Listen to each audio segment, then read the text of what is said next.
Hey guys, Alex here from the DMs Club on the Titan Bear Gaming YouTube channel. In today's video, I'm continuing to go through my Dungeon Mastery series. Today's video is Dungeon Mastery 105, Social Roleplaying.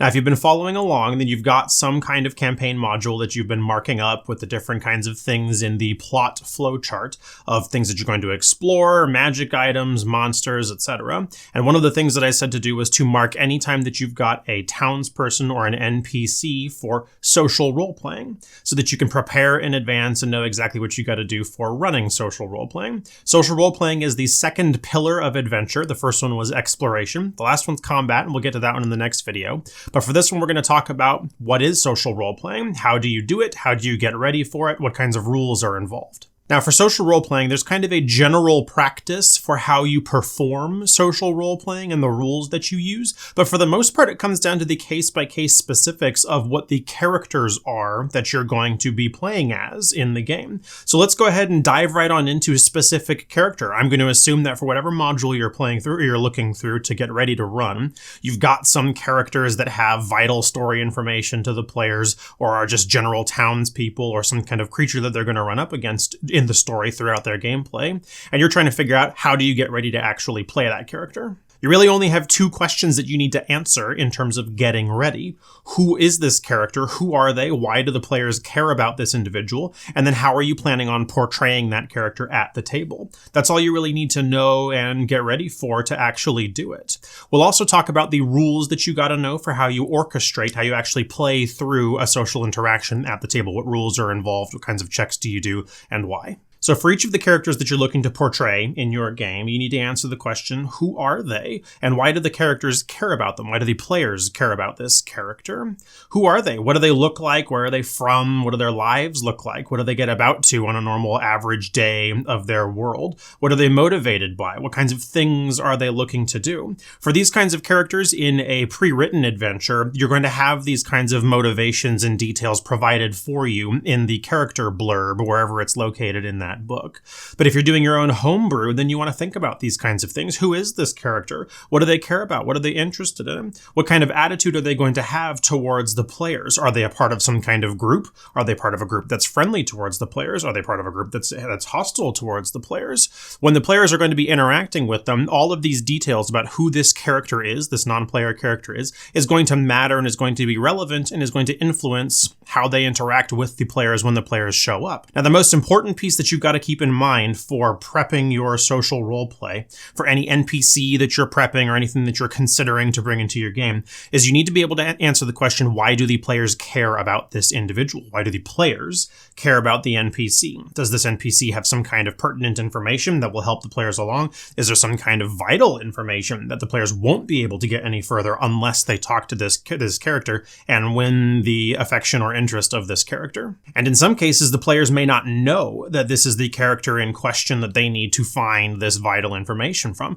It may just be you as the dungeon master who has that information. You need to know whether or not there is important information that the players are seeking from this character so that you can shape the conversation in order to have this information come up, to give the players the opportunity to get this information, or if they have to do something specifically to earn the trust of this individual, give them that opportunity to do so. In all cases, the way that you're going to be portraying this character is going to be very heavily influenced by the predisposition that the NPC has towards the players. So think about it a little bit. Is this NPC going to be entirely neutral to the players and approach them like any other random stranger?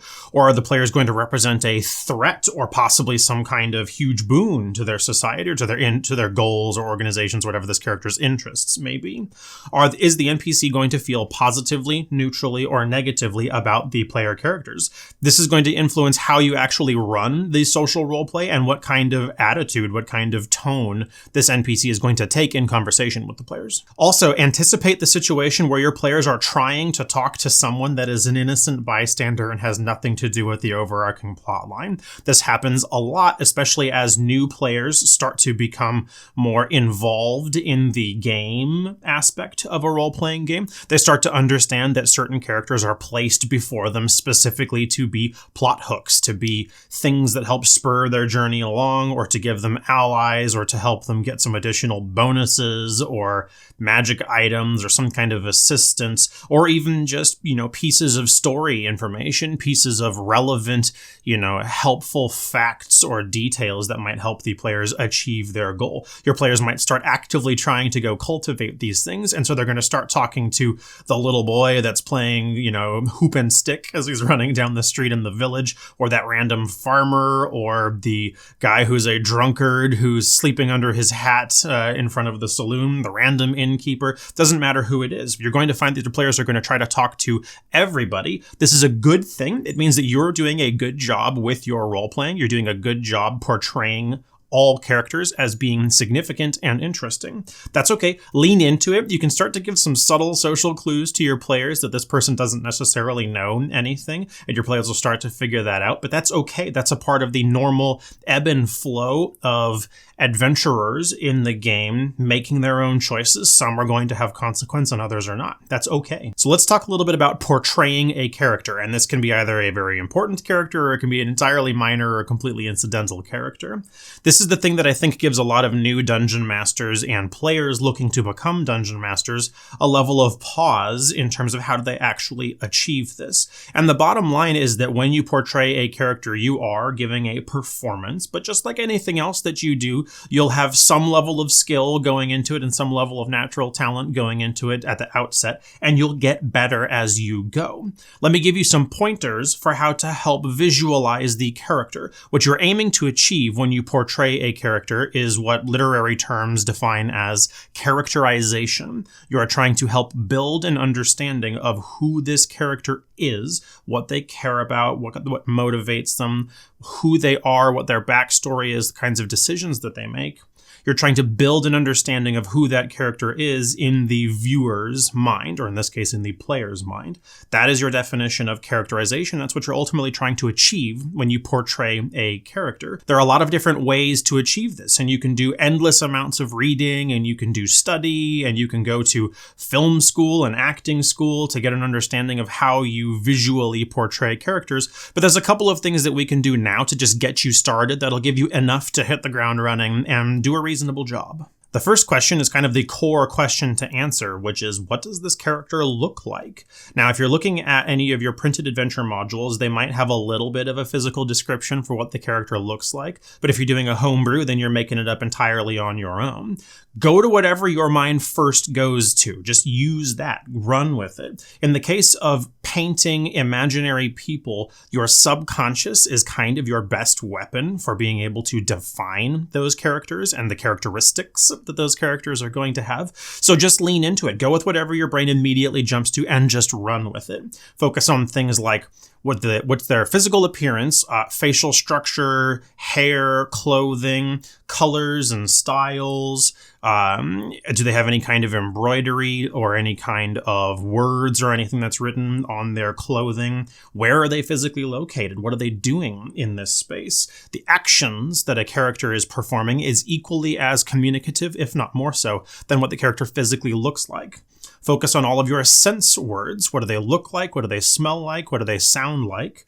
Where are they? What are they? If there's some kind of texture in the vicinity, whether it's an air quality or if it's something that you can touch as you're walking into the room, focus on all of your descriptor words, just the same as when you're doing it for exploration, when you're in some kind of new physical place. Now, because Dungeons & Dragons is played as a verbal game, what does the character sound like? This is an important question to answer. Now, this comes up a lot, especially for folks that are already familiar with the Dungeons & Dragons world, if they've been watching some kind of internet stream, especially for something like Critical Role or Maze Arcana, where you've got professional actors, voice actors and screen actors that are portraying their characters. You're thinking to yourself, oh, there's accents to do and voices and crazy antics and mannerisms. If you want to do those, then yeah, go ahead, do them. Don't be afraid. If you feel like that's something that you want to achieve, go for it. Give it a shot. You'll learn real quick whether it's something something that you want to continue doing or something that you don't want to continue doing. If you're having fun doing it, it's going to work out. I promise you that. But you don't have to. It's not something that you must do. If doing a voice or putting on some kind of accent, if you feel like you're not good at it, or if it gives you a level of anxiety, you don't need to. It works just as well to delineate from narrative speech into regular character speech if you just put a pause in there, change your posture a little bit, and kind of speak in a different tone, or if you adjust your body so that you're looking directly at the individual that you're talking to and then speak to them directly. You can include these kinds of little social cues to help communicate that you're not just speaking narratively and you're instead in character. All you need to do is make sure that you have that delineation and people will understand what you're doing. It works out perfectly well. Trust that your players' imaginations will be able to help fill in the gaps that you may not be filling in from a performance perspective. You don't need to be a world-class actor in order to be a dungeon master. Now, in all cases, when you are portraying a character, you want to focus on what makes that character memorable. You'll see this written all over the internet and social media and whatnot as your biggest tip for when you are trying to portray a character. But what exactly does that mean? That can be some kind of physical marker characteristic. Do they have a memorable scar or a memorable hairstyle or a tooth that's missing or something like that? But it can also be an antic, some kind of physical behavior that they perform. Do they flick a coin between their fingers? Do they have a knife that they're constantly whittling at the table or are picking their fingernails with? Are they doing some kind of thing with the environment? Are they leaning up against a post? Are they growing some plants? Are they drinking an ale? Are they in a fight? Are they singing a song? What are they doing? You always want to focus on that which makes the character memorable. That's the way that the human brain naturally functions whenever you are meeting new people, meeting new individuals in real life. You think about the thing that is memorable for that person for that particular day. What kind of clothing are they wearing? Does it seem out of place? Do they have something that they do that makes them a little bit different than the other people that you've run into over the course of your life? Think about what would make this character memorable based on their living details, based on their environmental details and who they are, and then channel that. Don't be afraid to draw attention to it over the course of your conversation when you're talking to the players, and definitely don't be afraid to repeat it. If you repeat it, your players won't notice that you are repeating it just for repeating its sake. All that they will think is, oh yeah, okay, so that's the thing that marks this guy. Don't be afraid to repeat it. It works out really well. Now, when you find yourself actually at the table and playing out the social encounter, what does that mean? How do you do it? Let's say you've done all of this prep and you've got a good idea of who this character is and how you'd think you'd like to play their voice and describe their character and portray them with mannerisms at the table. What next? Like exploration, begin by setting the scene. Where are you? Where is the character? Where are the player characters? What does the environment look like? And what is the physical details of the space in which the conversation is being had? Then, once you're done setting the scene, speak in character. Directly engage with one or more of the player characters in the game, speaking in a conversational manner. And then just play out the conversation in as realistic of a manner as you can think of. If they're a shopkeeper, then they might be trying to advertise something to the players, or they might be in the middle of some kind of inventorying activity, and they might not want to be looking directly at the players. This may play into their personality aspect of the character, if they've got a level of arrogance to them or something else. It doesn't really matter. Just focus on having as natural of a conversation as possible and letting that conversation just flow naturally. You're going to want to keep in mind what the motivations for the character are. And remember, this doesn't have to be anything that's terribly advanced or complicated. The character is not trying to play some massive chess match with the player characters. They're just going to have some simple motivation of simple shopkeeper, too busy to worry about adventurers, but might have something that the adventurers are interested in. And so you might want to play that character off as being slightly aloof or slightly disinterested in what the player characters have to say. Or maybe if you've got someone, let's say that you have captured an enemy and the player characters are trying to talk to the enemy and get some information from them. That enemy is going to be hostile towards the players, even though they've been captured, and they're probably going to have some kind of will break at some point in this discussion. They're not going to be very nice to those player characters. Start there. there. Let that influence the conversation.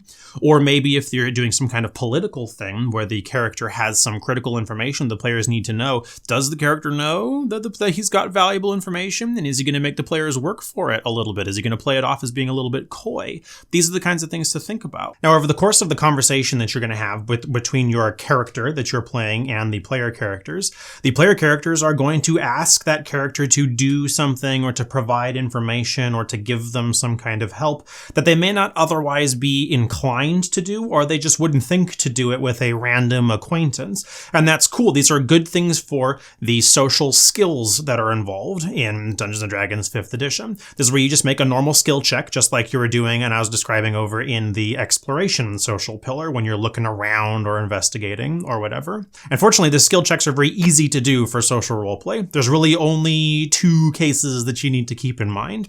And like I said, anytime that the player characters are asking the character to help them with something or to do something or to provide some level of information that they wouldn't otherwise think to do, that's a persuasion check. It's real easy. Persuasion check if the player characters are being nice. Intimidation if the player characters are being mean and are being intimidating or unfriendly about the circumstance. Or it's a deception check if the players are trying to convince the individual of something that isn't necessarily true. In all cases, you run them exactly the same way. Use the suggested 12, 15, or 18 difficulty class setting that I was talking about in the previous video. 12 on the easy end, 15 on the medium end, and 18 on the hard end. And allow the character that you are portraying's motivations and attitudes towards the player characters to influence that check. If the players succeed, then great. The character does what the player characters want them to do. If they don't succeed, then no, they withhold their help, or they have the characters continue in the roleplay to try and then convince them after further conversation that they are indeed worth helping. If you are doing some kind of interaction with an animal, then an animal handling check counts perfectly well as a social role-playing interaction. If there's a horse or some kind of mount that the characters are trying to talk to, great, or interact with, then that works perfectly well for animal handling, as well as interacting with some kind of wild animal. It all counts and plays out exactly the same way. You may have them make their animal handling check. If they succeed, then yeah, they have some kind of fun or favorable social interaction with the beast, and if they fail, well, that's what comes from failing your check with a wild animal. Also doing shopping. Shopkeepers or anybody that you're buying something from is kind of a special form of social interaction. You can have the player characters try to persuade the individual, the shopkeeper, to give them better pricing for something. Maybe the shopkeeper will quote a price. The player characters may want to know if that's a reasonable price. An intelligence check to do something like appraising the price and to know whether or not it's a reasonable price point would be a good thing to do. But otherwise, if the players are asking for a discount or something else, then it's just like anything else. It's just a normal persuasion check or possibly intimidation if the players aren't being nice about it. It's all the same thing. The last detail for rules as far as 5th edition is concerned is the insight check. And this one is kind of a weird one that's been overloaded pretty hard for 5th edition.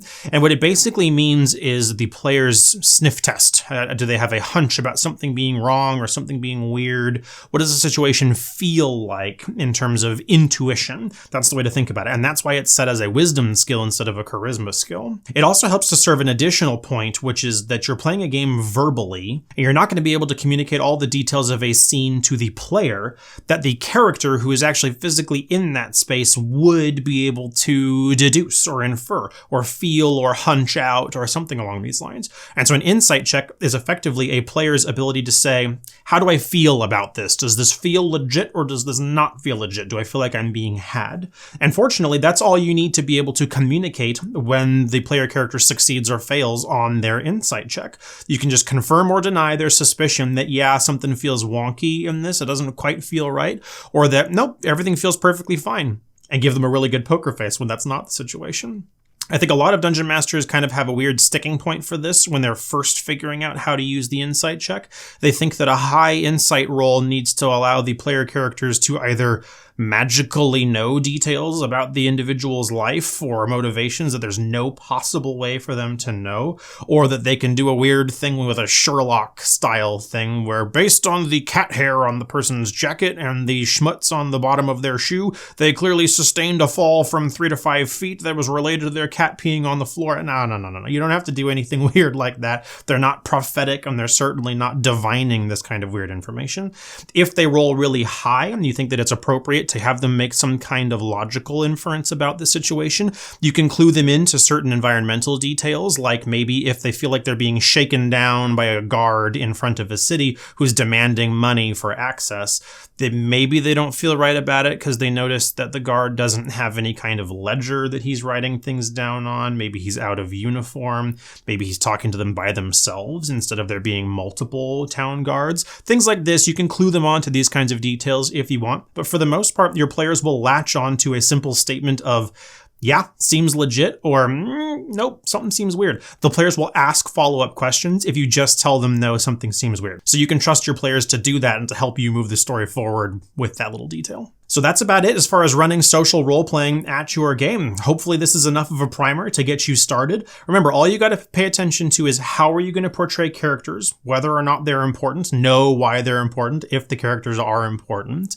Pay attention to whatever's memorable about those characters and how you're going to portray them. Then you can get creative about it. This is really a space where you can get artful about how exactly you're portraying the characters in your world. Don't fear the skill check system. The skill checks are actually really easy. If the players are being nice, it's persuasion. If they're not being nice, it's intimidation. And if they're lying, it's deception. And that's about all there is. And then insight is just a hunch check, just a sniff check. Does it sound right? Does it not sound right? That's all you got to communicate. It's not so bad.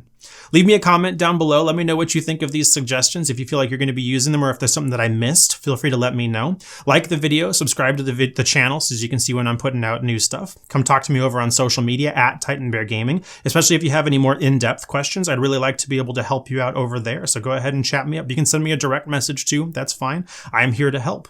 I'm going to do the next video is the last the last adventuring pillar, which is combat. I'm going to, just the same as all the rest of these videos that I've been doing, try to boil it down to just the specifics of what you need to know to get started, and you can work out the finer points as you go.